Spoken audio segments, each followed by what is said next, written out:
আহক আজি আমি আপোনালোকৰ লগত যাওঁ চাহৰ নগৰলৈ। আপোনালোকে জানে চাহৰ নগৰ কাক কয়? আমাৰ অসমৰ হয়, ডিব্ৰুগড়ক কয়। আপোনালোকে জানে এই যে গাড়ীত গৈ থাকিলে মানুহৰ মনটো যে খুব বেছি বেয়া লাগে কিছুমানৰ, তাৰ ভিতৰত ময়ো এগৰাকী। গাড়ীত গ'লে যে একদম যে কি যে অসুবিধা আৰম্ভ হয় ন, সেয়েহে চুলিখিনি আউলি বাউলি হৈ আছে। যেতিয়া মন আৰু স্বাস্থ্য বেয়া হৈ থাকে তেতিয়া বাকীবিলাকে ইমান গুৰুত্ব নাপায়। তথাপিতো চাহৰ মাজে মাজে যোৱাৰ কাৰণে চাহপাতখিনি মই জুমি জুমি চাওঁতে অকণমান মনটো ভাল লাগিলে। তাকে ভাবিলোঁ অকণমান মোৰ যেতিয়া মনটো ভাল লাগিছে আপোনালোকো নিশ্চয় ভাল লাগিব। সেয়েহে আপোনালোকৰ কাৰণে মই মোবাইলৰ কেমেৰাটো অন কৰি আপোনালোকৰ বাবে ৰেকৰ্ডিং ষ্টাৰ্ট কৰি দিলোঁ।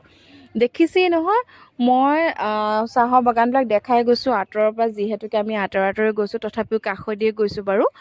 সেউজীয়াবিলাক একদম মানে ডাঠ সেউজীয়া হৈছে, তাৰে ভিতৰত কিছুমানে আগবোৰ তুলিছে। সেই যে সৌন্দৰ্যখিনি মই অকলেনো কিয় অনুভৱ কৰোঁ, আপোনালোকৰ লগতো উপভোগ কৰিবলৈ আহি গ'লোঁ।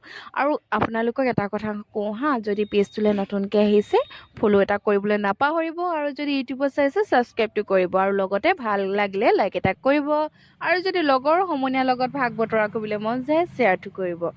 এয়া পুনৰবাৰ দেখাই গৈছোঁ, আপোনালোকক খুব ধুনীয়াকৈ আনন্দ কৰক। আজিলৈ ভিডিঅ'টো ইমানে